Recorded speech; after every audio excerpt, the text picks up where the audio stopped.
easier to hear. I've been sitting here waiting. So. Okay. Yes. Are you ready? Thank you. All right. Okay, we're now on the record in case number 2020-00242, electronic application of Unbridled Solar LLC for a certificate of construction for an approximately 160 megawatt merchant electric solar generating facility and non-regulated transmission line in Henderson and Webster counties, Kentucky. My name is Michael Schmidt. I'm chairman of the Kentucky Public Service Commission and also serve as chairman of the Kentucky State Board on Electric Generation and Transmission Siting, and I will be presiding today.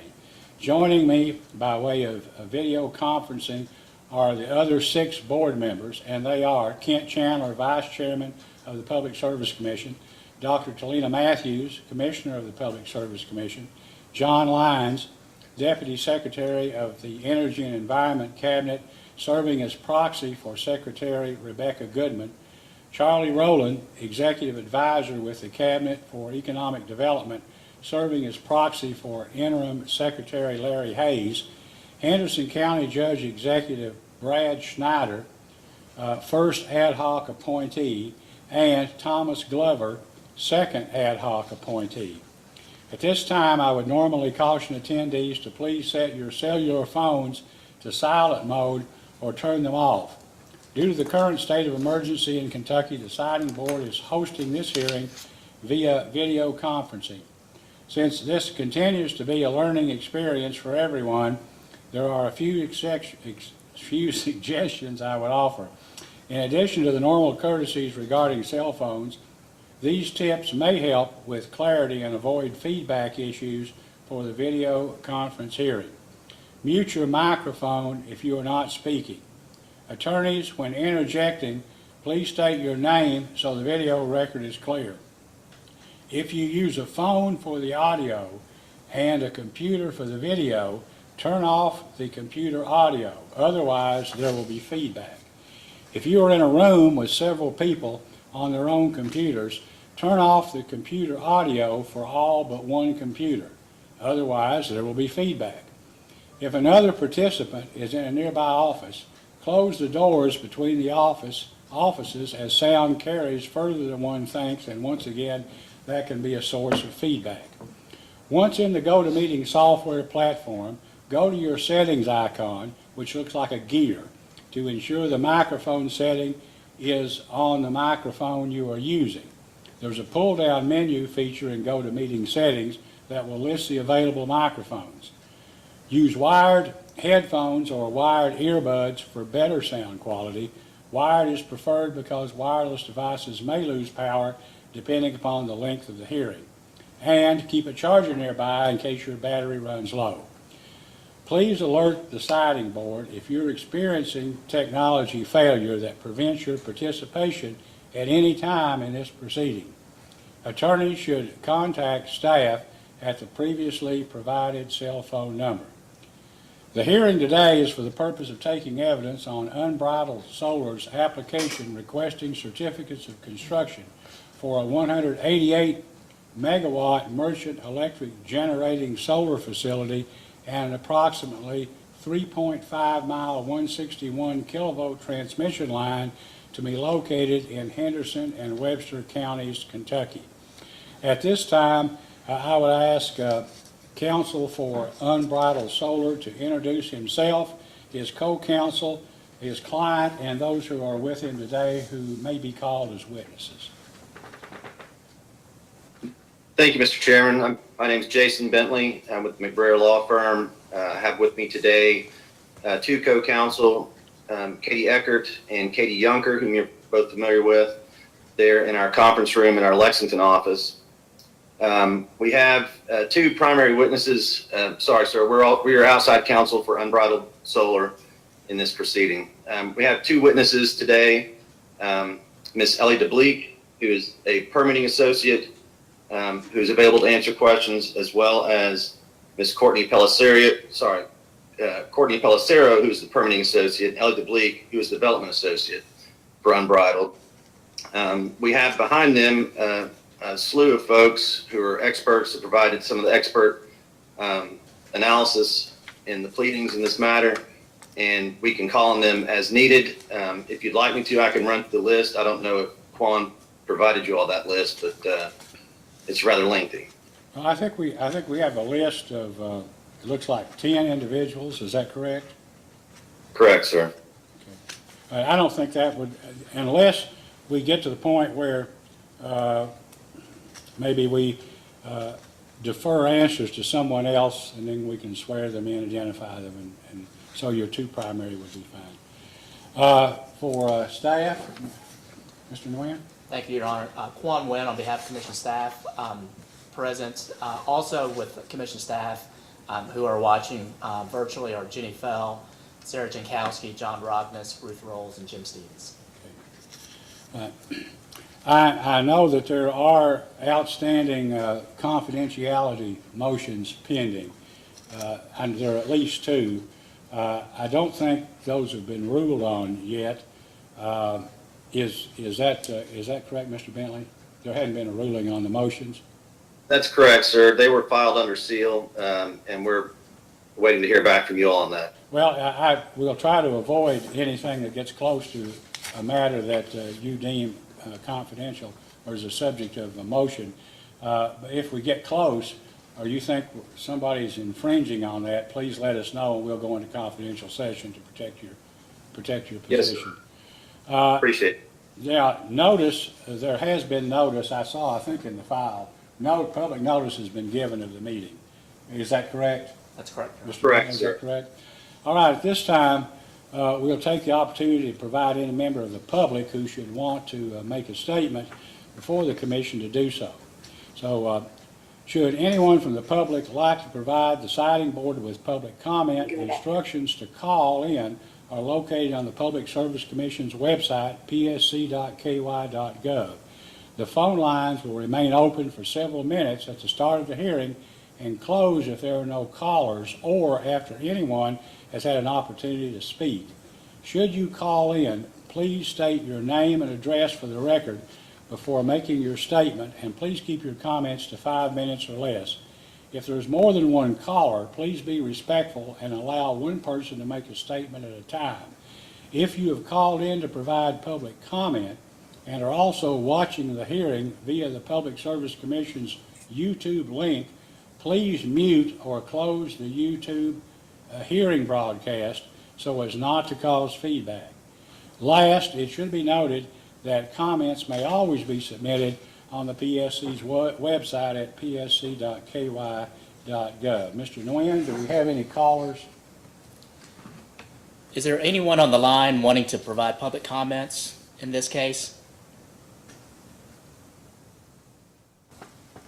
I don't think there are. Let's wait a minute to see. Last, Mr. Bentley, I don't know if you had an opportunity to view or hear about our hearing last week, but we took, I think, comments for more than an hour, and almost all of them were from a county other than the one where the site was to be located.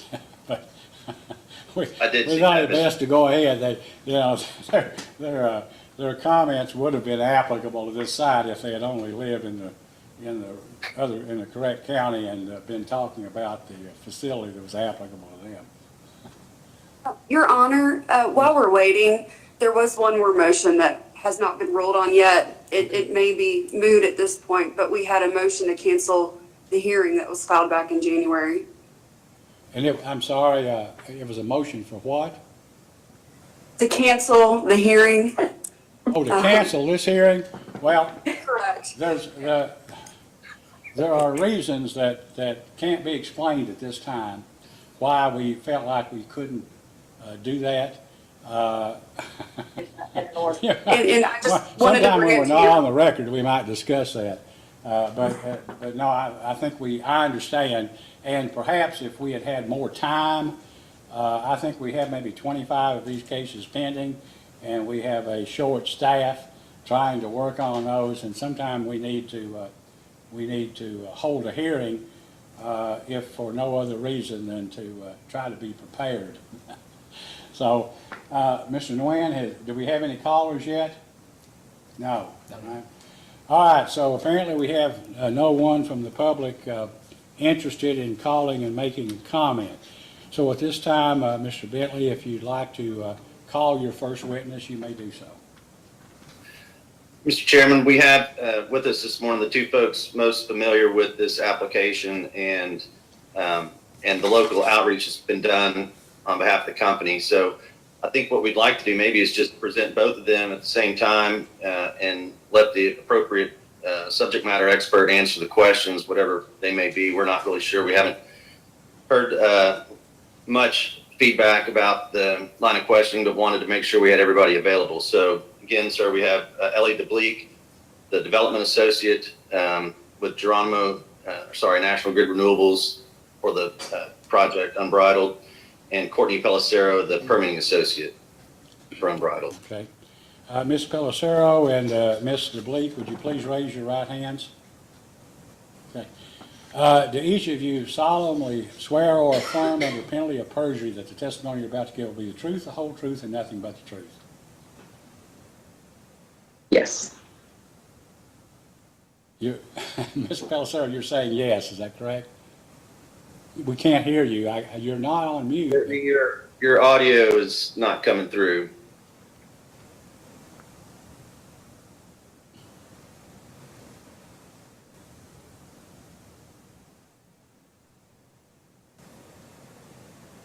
Can you hear me now? Now, yeah. Yeah. Your answer is yes, correct?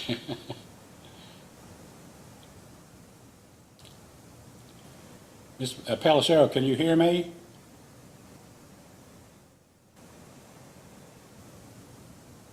Ms. Pellicero, can you hear? Yes, I'm all set now. Okay. I can hear you. All right. You're now under oath, correct? You said you do so swear or affirm. Is that correct? Yes, I do. Thank you.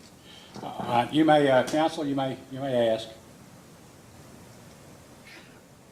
Mr. Chairman, we don't have any testimony to present necessarily. We would like to present both witnesses to the board for answering your questions. All right, Mr. Nguyen, do you have questions? Yes, just a couple. Good morning, Ms. DeBlick and Ms. Pellicero. For the Unbridled Solar project, it spans both Henderson County and Webster County. Is that correct? Yes, that's correct. Okay. And The person who answers is going to have to, somehow we're going to have to make sure that the person answers. identify themselves. You identify themselves or you identify them at some point. So before you respond, could you identify who you are and then respond if you're the one that's responding to the question? Yes, this is Ellie DeBleek, and to answer your question, yes, that is correct. It does span both counties. Okay, great, thank you. And also, for the portion of the solar facility that's within Henderson County has a zoning ordinance related to solar generating systems that would be applicable to the Unbridled facility. Would that be correct? This is Courtney Pellicero, and that is correct. Okay. And also confirm that the Henderson County zoning ordinance require, among other things, that solar facilities such as the Unbridled project should be screened with a 7-foot tall fence, and to the extent reasonably practicable, a visual buffer that provides reasonable screening to reduce the view of the solar facility from residential dwelling units on adjacent lots, including those lots located across a public right-of-way. Is that also correct? This is Courtney Pellicero, and that is correct. Okay. Unbridled Solar will also have to submit the vegetation screening for approval from the Henderson City County Planning Commission, correct? This is Courtney Pellicero, and that is correct. Okay. For the portion of the Unbridled Solar facility that is located within Webster County, is Unbridled Solar planning to provide the same level of screening as required by the Henderson County ordinance? This is Courtney Pellicero, and yes, we will apply it to the Webster County portion. Okay. has the vegetation screening plan been submitted to the Henderson City County Planning Commission for approval yet? This is Courtney Pellicero, and no, it has not been submitted yet. Do you know when that will be submitted? This is Courtney Pellicero, and we anticipate submitting in the next couple of months.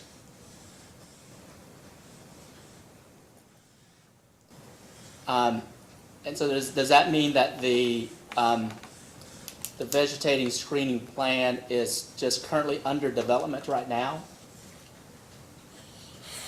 This is Courtney Pellicero.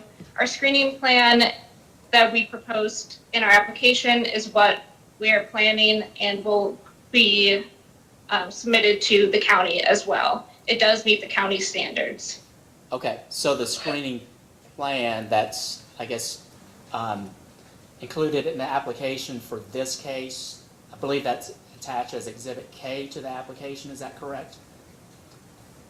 Yes, that's correct. And so that will be the plan that will be submitted to the Henderson City County Planning Commission. Yes, that is correct. Okay. So why is Unbridled Solar waiting a few months to submit that to the Henderson City County Planning Commission? Why not submit it now? The Henderson County Planning Commission wanted a finalized design, so we are waiting to move through the state PSA siting board process to assure that there weren't any major potential design changes. We wanted to be sure. So now we are ready to submit to the county, and we are preparing application materials to do so as soon as possible. Okay. And again, could you just please identify yourself before responding, just for the record? Thank you.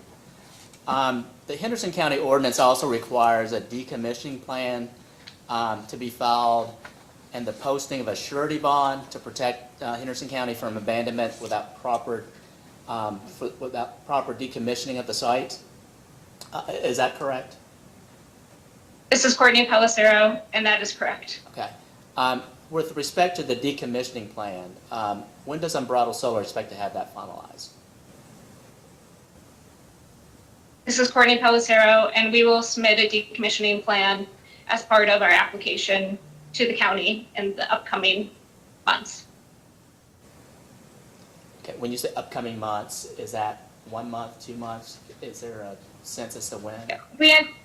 This is Courtney Pellicero. We anticipate submitting our application materials this month to the county and being on the county's agenda in May.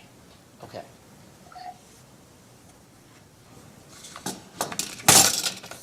And could you refresh my memory? Was the decommissioning plan submitted as part of the record in this case?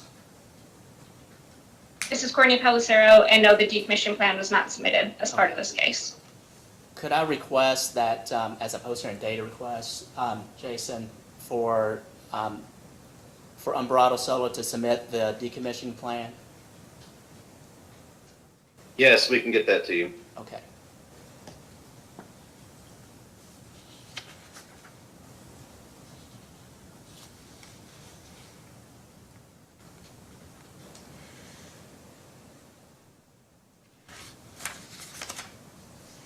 And can you just provide a general description of what that decommissioning plan would entail? This is Courtney Pellicero. The decommissioning plan will meet the solar ordinance standards of Henderson County. I don't have them right in front of me, but it will be a plan for how the site will be decommissioned. Okay. Will the site be restored as reasonably as possible to its use prior to the development of the solar facility? This is Courtney Pellicero, and yes, that is correct. Okay. In terms of any subsurface structures, would those be required to be removed as well? This is Courtney Pellicero. The Henderson County Solar Ordinance requires equipment to the depth of 3 feet to be removed, and we will meet that standard. With respect to the surety bond that's required, under the Henderson County ordinance. Does Unbridled Solar anticipate having to provide such a bond for the Webster County portion of the facility? This is Courtney Pellicero. At this point, we do not anticipate filing a decommissioning bond with Webster County. Okay. Have you all been in discussions with Webster County with respect to that? This is Courtney Pellicero, and no, we have not. Not that I'm aware of.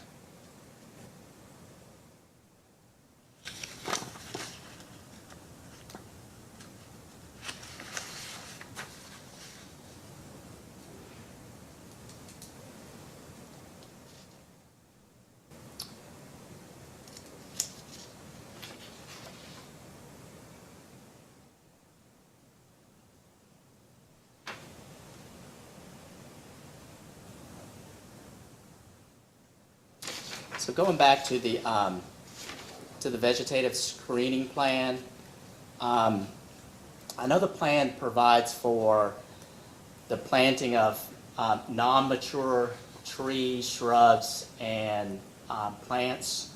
There's going to be a mixture of those three types of vegetation. Has Unbridled Solar considered planting mature vegetation rather than non-mature vegetation at the time of planting? This is Courtney Pellicero, and Unbridled Solar is proposing to plant immature vegetation.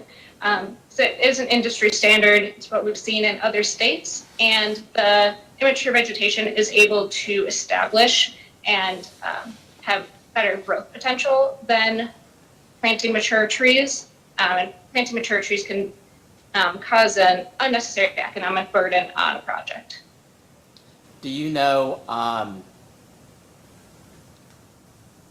what the magnitude of that economic burden will be if mature trees were planted as compared to non-mature trees or other types of vegetation?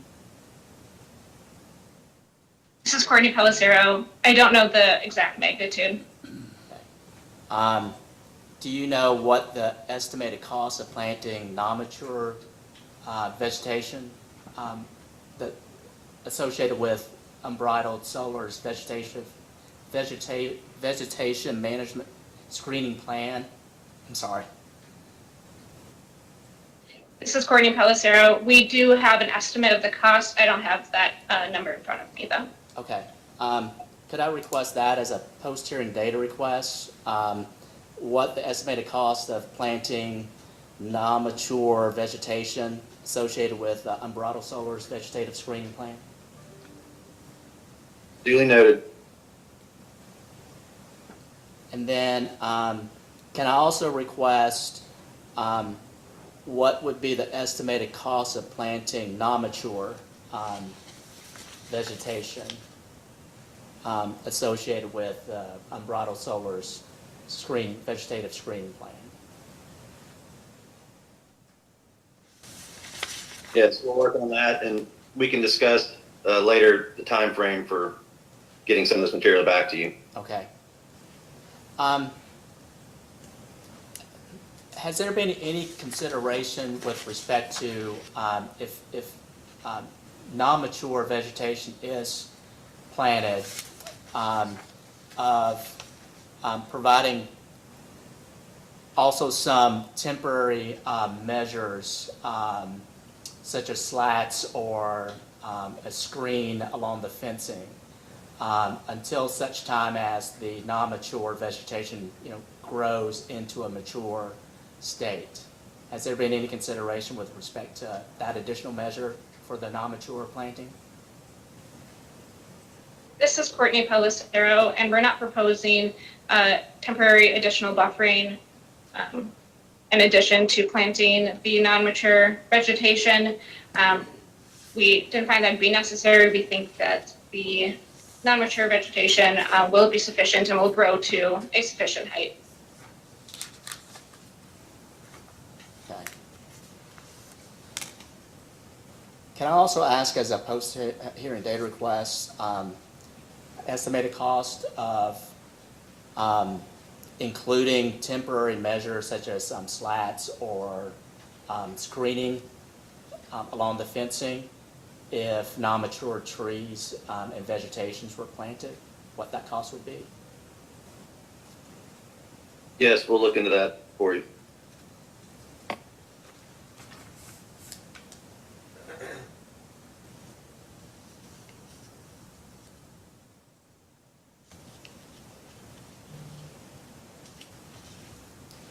Um,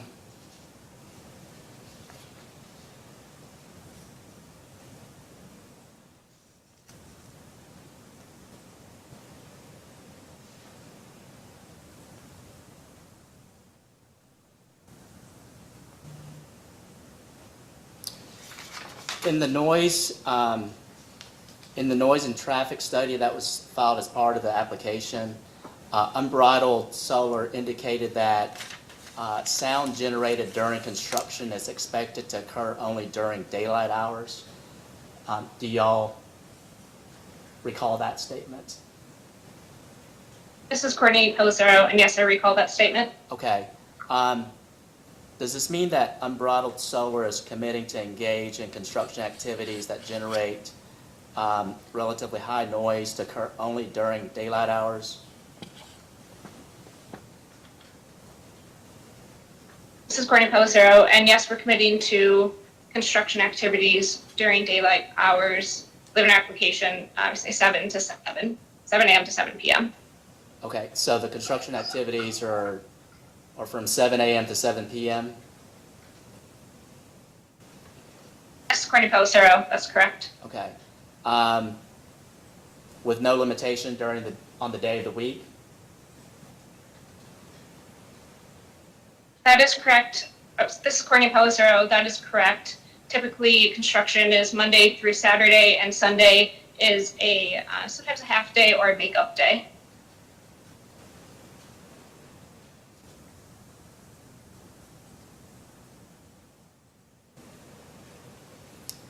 So for the Sunday work, in terms of the makeup day, would that involve construction activities that would generate or create noise at a level that would be considered to be relatively high for that particular area? This is Courtney Pellicero. I'm not aware exactly what activities would take place on a Sunday. Okay. Regarding the pile drivers that are used to install the racking system, I believe Unbridled mentioned that it's expected to occur up to 8 weeks across the entire project. Is that a correct timeline for that particular portion of the construction activity? This is Courtney Pellicero, and I'd expect 8 to 12 weeks. Okay.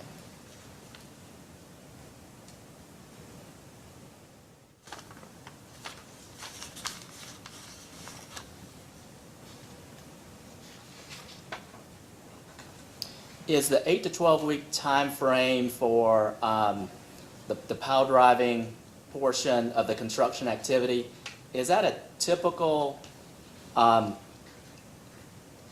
length of time to install the racking systems associated with this scale of a facility?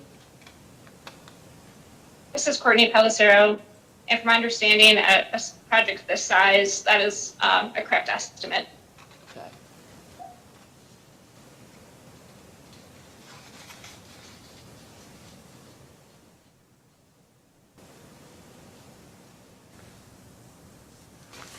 And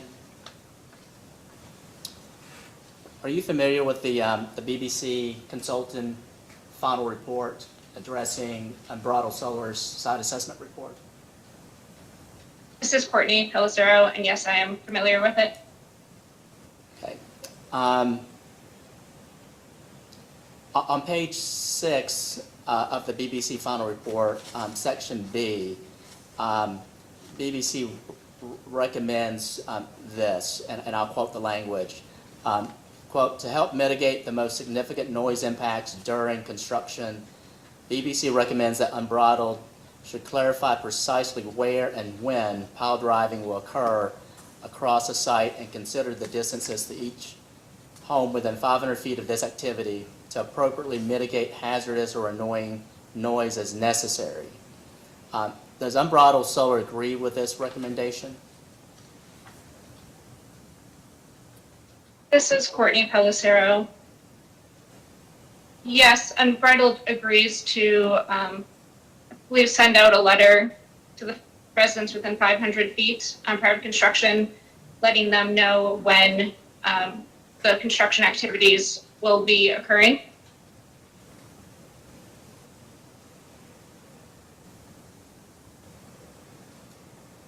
Well, when you say, excuse me, when you say construction activities will be occurring, exactly what do you mean? When the pile driving will be taking place? This is Courtney Pellicero. If the BBC report specifically says when pile driving activities will take place, then we can make that the information in our notice letter to residents. Thank you. Yeah, it does. It says that BBC recommends that Unbridled should clarify precisely where and when pile driving will occur across the site.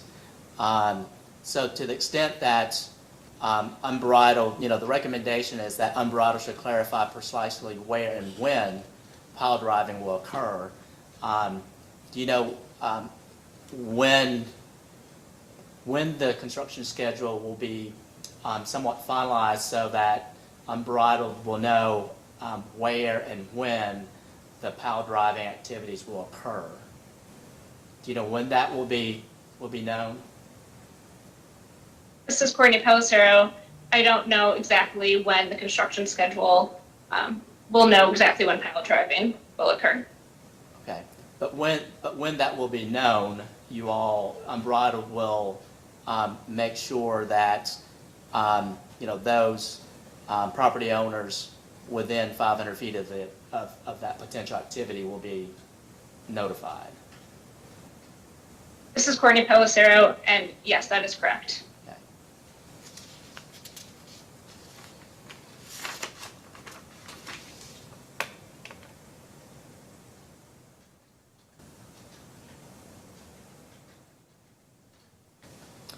The BBC report also recommends the development of a traffic management plan.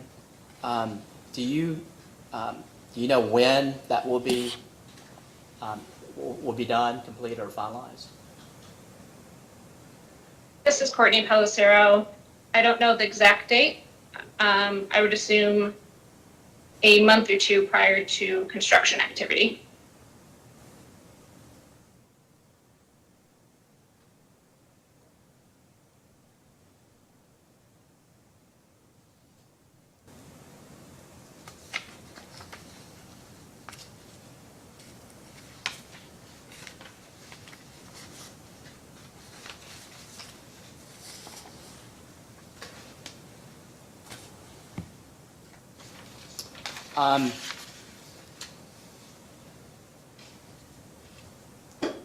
There was an economic study filed along with the application in this case. Is that correct?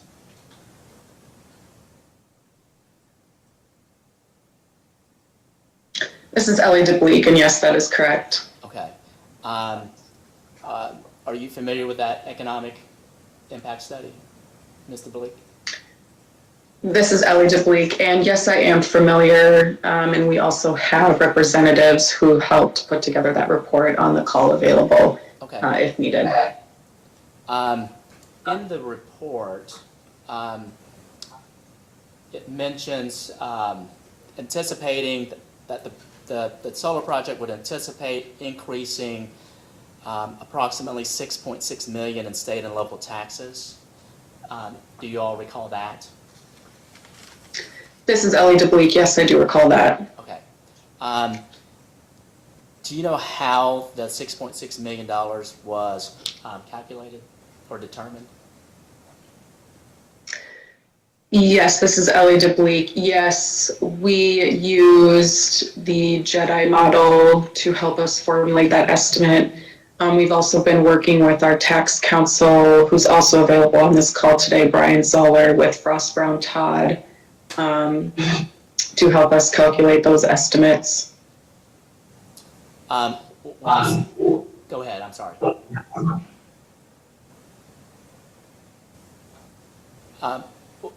When you say you use the JEDI model, can you be a little bit more specific in terms of that?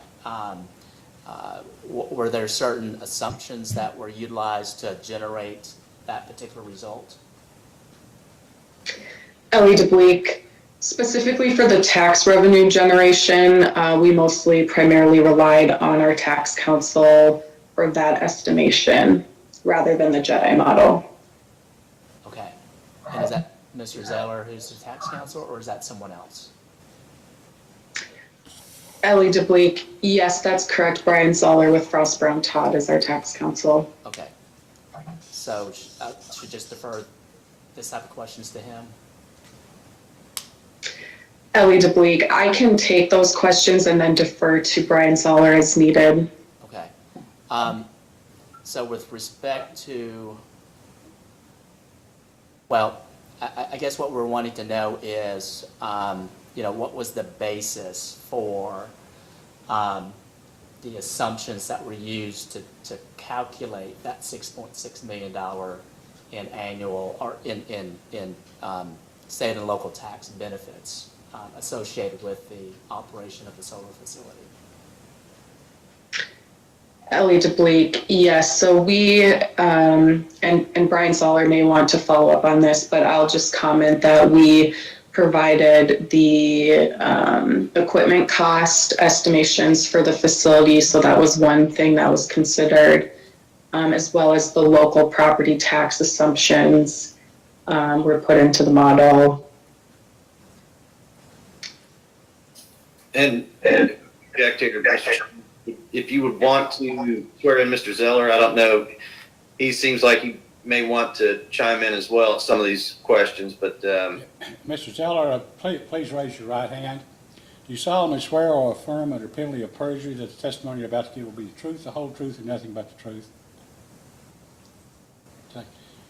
Would you like to comment at this point, Mr. Zeller, or Mr. Nguyen, do you have questions for Mr. Zeller? Sure. Mr. Zeller, just what I've asked with Mr. Bleak in terms of how the underlying basis, the assumptions that were used to generate or calculate the $6.6 million in state and local taxes, what were the factors considered?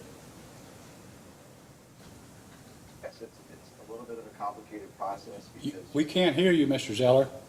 Okay. we can hear you, but if you could turn your volume up just a bit, Brian.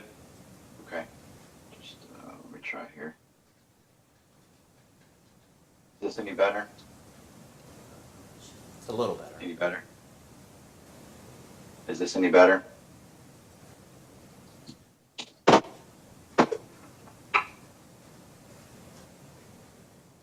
Is this any better? That's better. That's best. Sorry about that. So it's a little bit of a complicated process because we're still looking for guidance from the Department of Revenue on how many of these assets of the project are classified, and that makes a big difference on the impact to the local government on the property tax side, because in Kentucky, manufacturing equipment gets favored tax treatment by being subject only to a state level tax, and it's not subject to local taxes, and that's across industries. And there's pretty clear guidance that the generation of electricity from solar facilities constitutes manufacturing in Kentucky. So what we did is try to go through a list of 20 to 25 different categories of capital expenditures that would go into the project and classify those as either manufacturing or non-manufacturing. If they were subject, if it's non-manufacturing, then we would apply local tax rates to what those would generate based on the cost of the project, and then apply the tax rates. So it's a bit of a moving target. We used our best estimates on some limited informal guidance from revenue, but that's the process that we followed to get to that number. Okay. Well, Mr. Zeller, how would you, would local government officials like the county judge executive and fiscal court members be provided with that information so they could verify your computations other than just assume that based upon your analysis I think that $6.6 million is the final figure? Yes, Mr. Chairman. I think Ms. DeBleek and her team have had some initial conversations with Judge Executive Snyder, and I think there's plans to continue those discussions to explain the numbers, discuss the revenue bond potential and the pilot payments, and that's just kind of the ongoing process with the county and the officials there. Ms. DeBleek may wish to speak more to that process and the efforts that have happened today. Well, I don't know, Mr. Bentley, if this is confidential or not, but I was going to ask about, I think I saw in some of the documents that were filed maybe yesterday or day before, that local property taxes on real estate would continue to be paid by the landowner. Is that correct? Yeah, Mr. Chairman, I think that's, I may defer to my co-counsel, Ms. Eckert, on that one. But I think we're kind of close to the line there of things that we may want to consider commercially sensitive business matters. Yes, this is Catherine Eckert, and just jumping in, those agreements that were filed yesterday were filed confidentially under seal. No, I understand, but I guess the question is, I don't know if it's confidential, what individual or entity is responsible for paying whatever tax there may or may not be, but we can go into confidential session if you want, because I'd like to know how, if local property taxes on real estate is a part of your assessment about the taxes that would be generated locally to local government. That's not confidential. Does it include real estate, land, lease tracts? This is Ellie DeBleek. Yes, it does.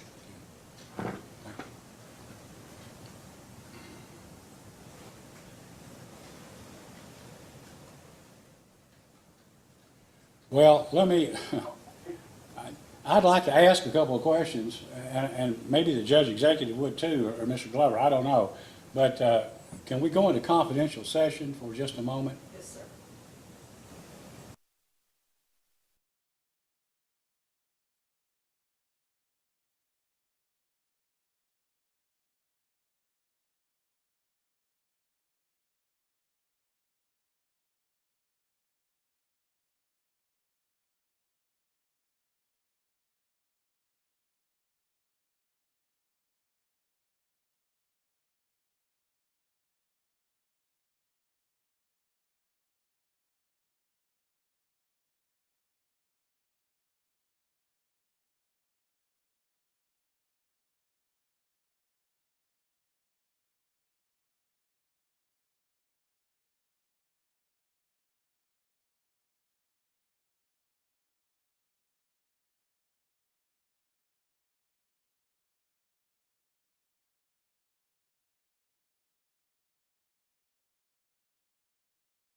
Mr. Nguyen, if you'd like to continue your cross-examination. Sure, thank you. Just want to touch base on, and I don't think this was a confidential matter that was discussed during the confidential session, but with respect to the surety bond, I just want to get clarification on that if I can. And I believe it was you who responded, Mr. Bleak, is that correct? To the surety bond? Yes, that is correct. Okay. You mentioned that the surety bond itself, that amount was calculated based upon the entirety of the project, regardless if it was in the portion that was in Henderson County or the portion that was in Webster County, correct? Yes, that is correct. Okay. But to the extent that that amount, I guess, protects Henderson County, but there's been no discussion with Webster County, do you all anticipate any discussions with the Webster County officials regarding the need for a surety bond for the facility? I will defer that question to Courtney Pelissero. Okay.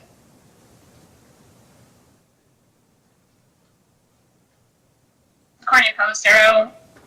Unbridled plans to post the financial surety with Henderson County, an amount that would cover the cost to decommission the whole site, including the Henderson and Webster portion. We had not given consideration yet if Webster County would feel more comfortable having a say how the relationship would work between the counties.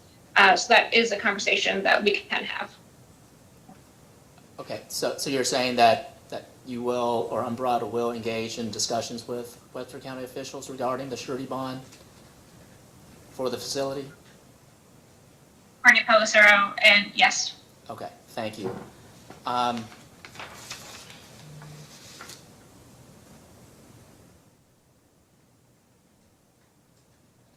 It's not really a question, it's more of a statement. With respect to, I believe it's located in Exhibit D to the application, there were notices that were mailed to neighboring landowners notifying of the, I believe the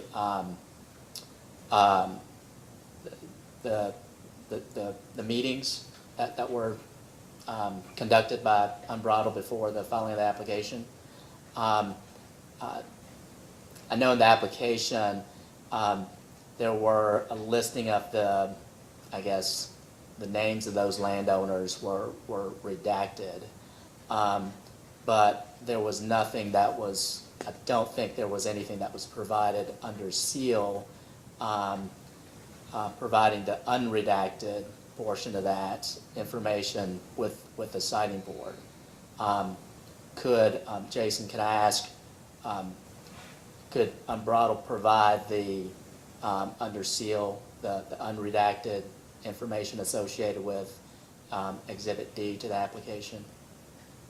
Yes, and I was just trying to look back to see if perhaps in our index of neighboring property owners, we had that, provided that somewhere else, but we'll clarify that and get you that information. Okay, thank you. And this is Catherine Eckert. We actually did provide a key under seal that explained these. If you look, I think final Exhibit J, Figure 3.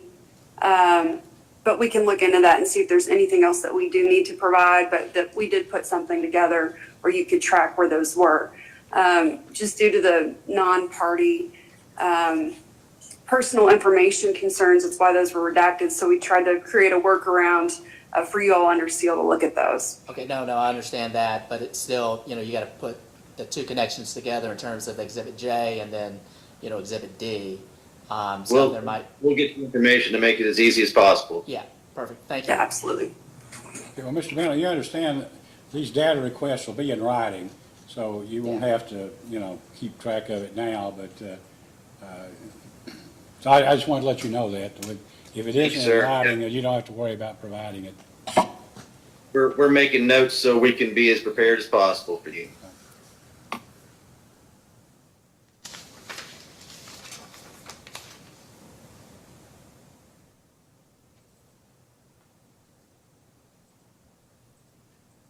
Those are all the questions I have, Chairman.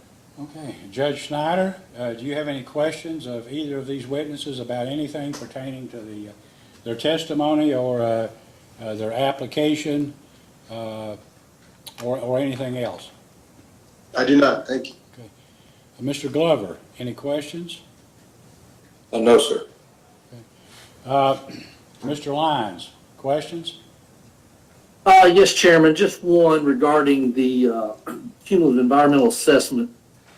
I noticed there was a water withdrawal section that referred to wells on the property will be used for water withdrawal, basically for dust control, as I understand. What would be the ultimate, once the project is completed, what would be done with those wells? Would they be maintained for some purpose, or would they be plugged, as would be the requirement at a certain point if they weren't in use? This is Courtney Pellicero. The wells, if any standards they need to be to follow to be plugged. If they're out of operation, we will follow. I don't have an exact answer on exact procedure of what will happen with those wells at this time. Okay, thank you. That's all I have, Mr. Chairman. Okay.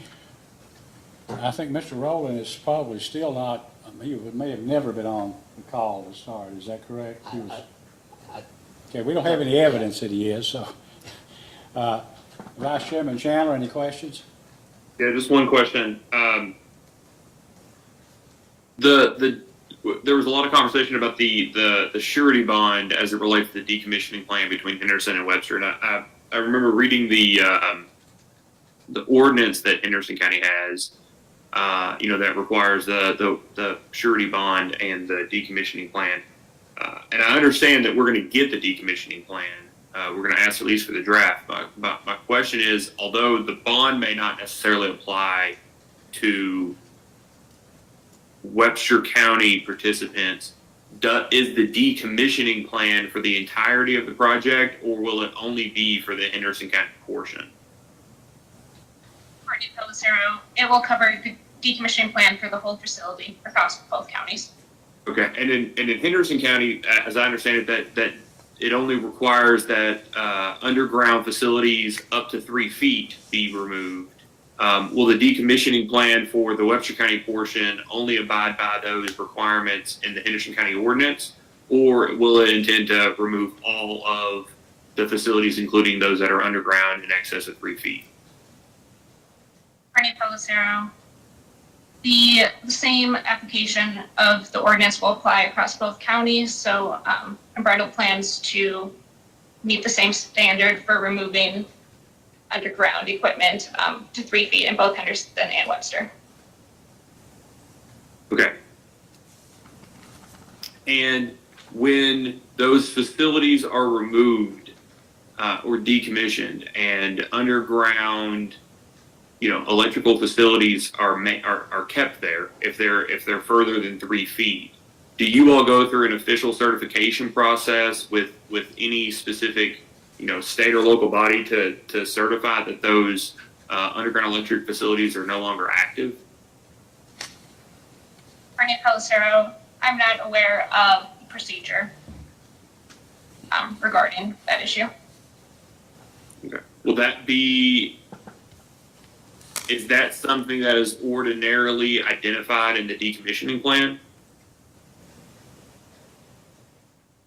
This is Courtney Pellicero. I'm not aware of it usually being included in a decommissioning plan. That specific procedure.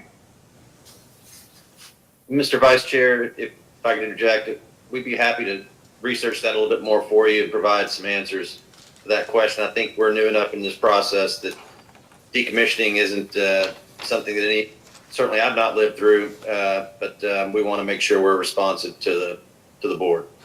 Yeah, and I'll just go ahead and I'll work with Mr. DeWin on a formal question, but I'll just explain it so it makes it easier in answering. Underground facilities in Kentucky include underground electrical lines, and insofar as those underground electrical lines are at 3.5 feet and it's decommissioned and they're not removed, I suspect the ordinary disc wouldn't hit them. But if somebody was tiling their field and those weren't removed, that's something they would certainly hit.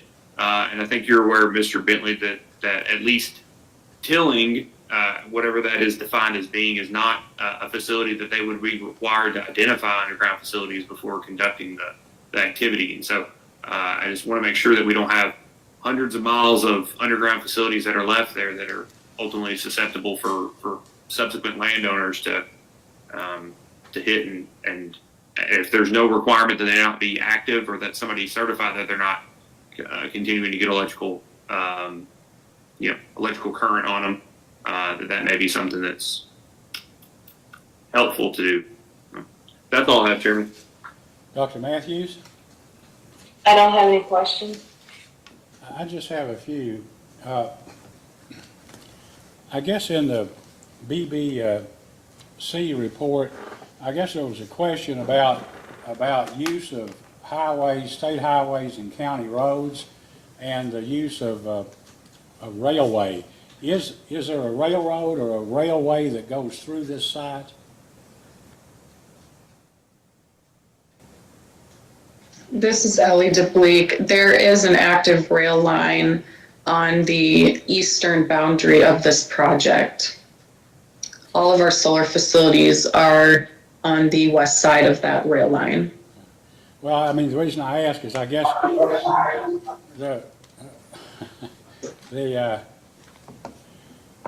main power transformer is heavy. I mean, I don't have it in front of me, but it may be 600,000 pounds or something. Is that correct? 300 tons? Is that too much?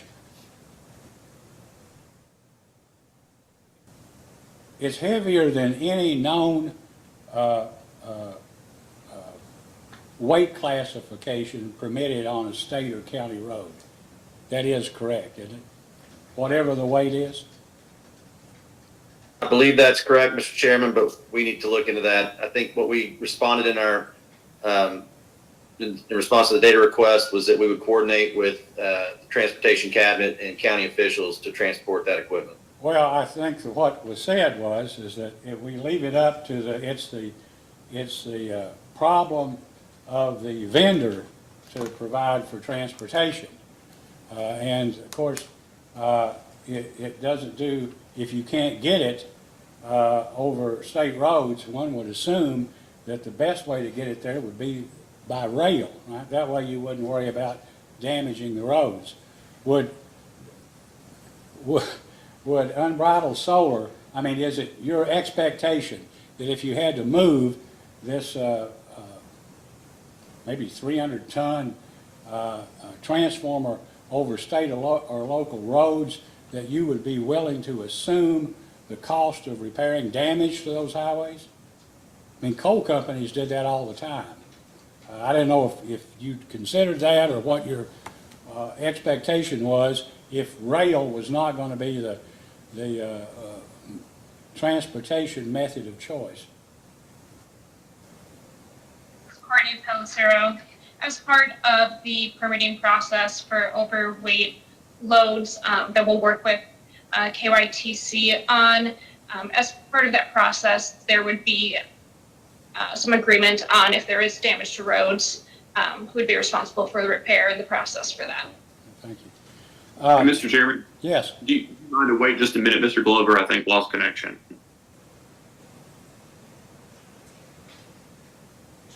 Is he back on? I'm sorry. I'm asking. Take a break. I'm just asking him if he's back on. Hold on one second.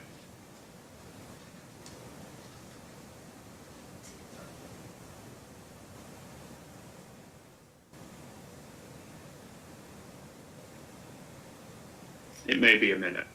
Look, we need to, the reporter has asked that we take a 10 or 15 minute break. So in these proceedings, as in all court proceedings, the reporter always rules, right? So it's, why don't we go into recess until 11, and by that time, maybe we will have been able to recover Mr. Glover. Okay? Be in recess until 25 minutes till 11 o'clock.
Okay, we're back on the record.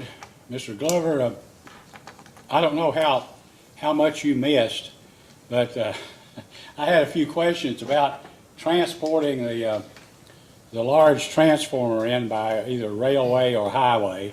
And I think the Unbridled Solar indicated that they were going to be working with the State Highway Department and local government, and in the event there was damage to a highway, that they would be responsible for the repair.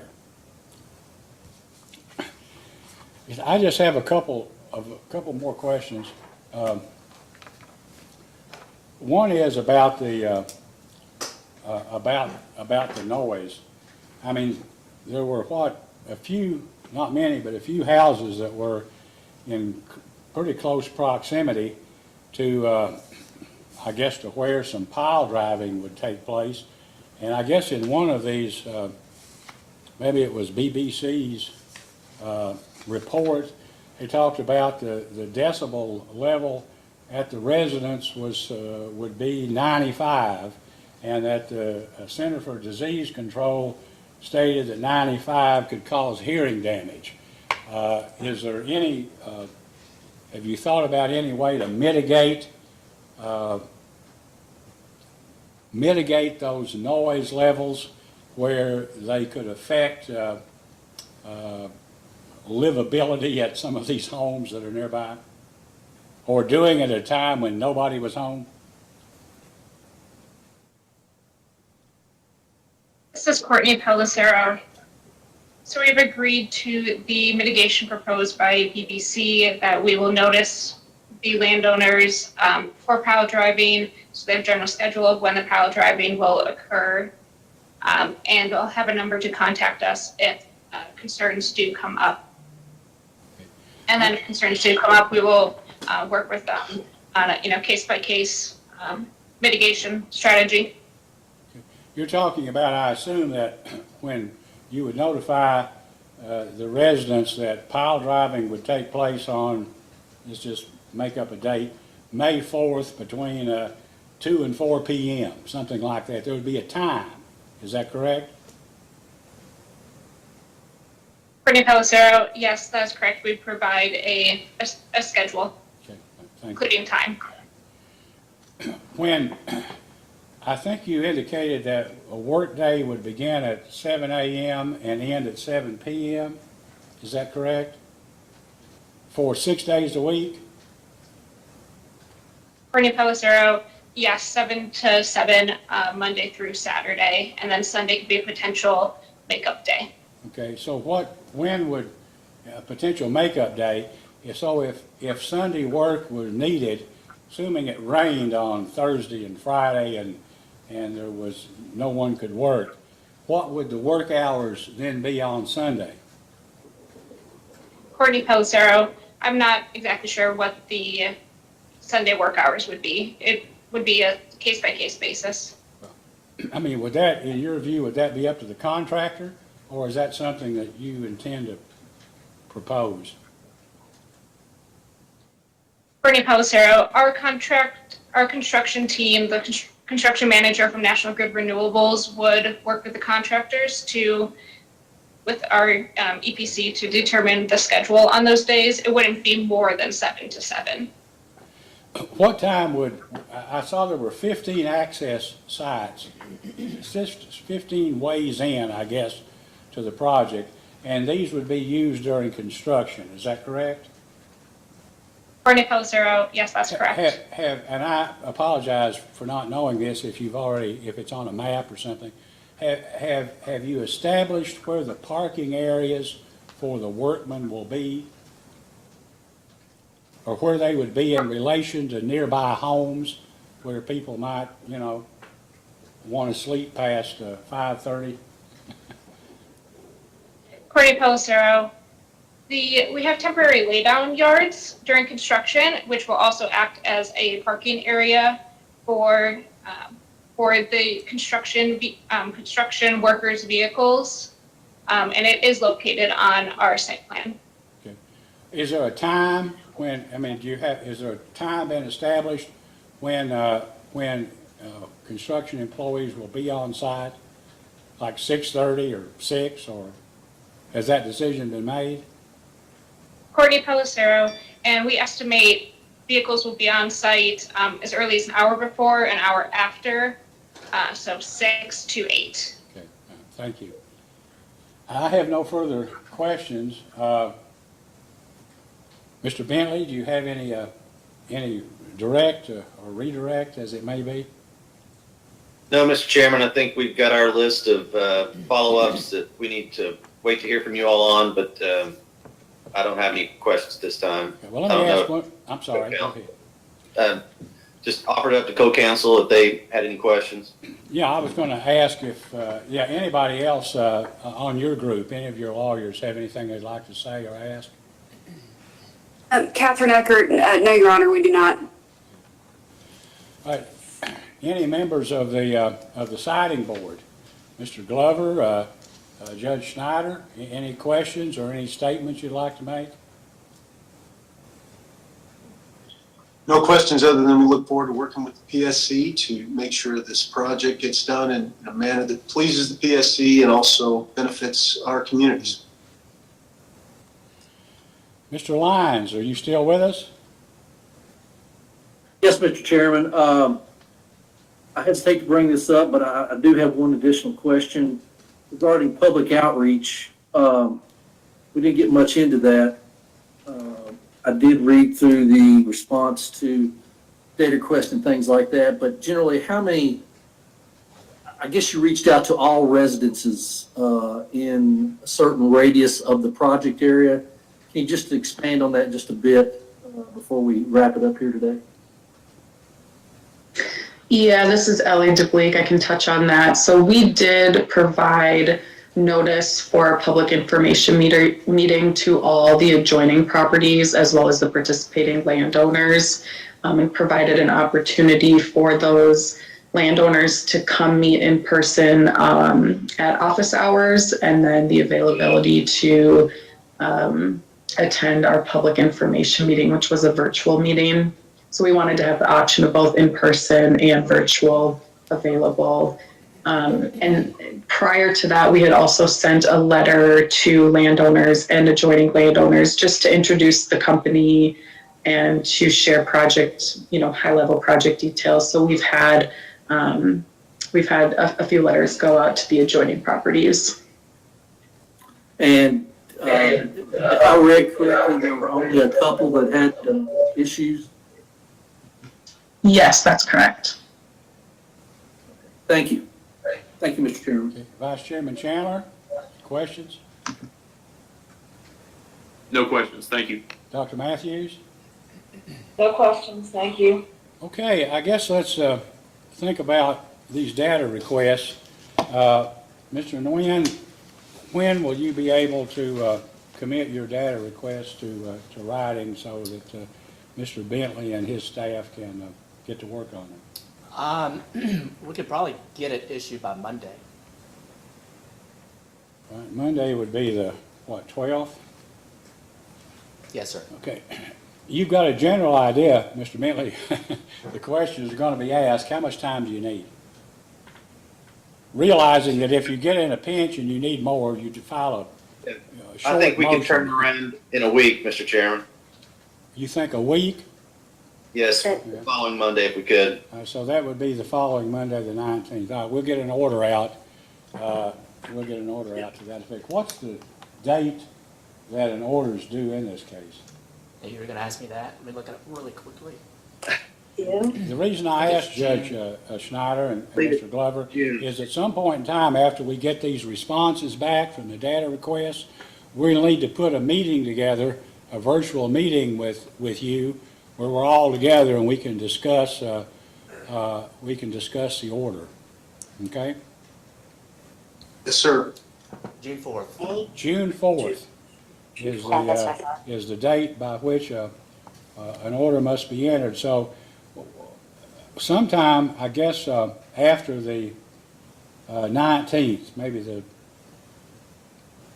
sometime during the week of April 19th, one of our staff members will be in touch with each of you to see if we can get a mutually agreeable time when we can have a virtual conference, all right?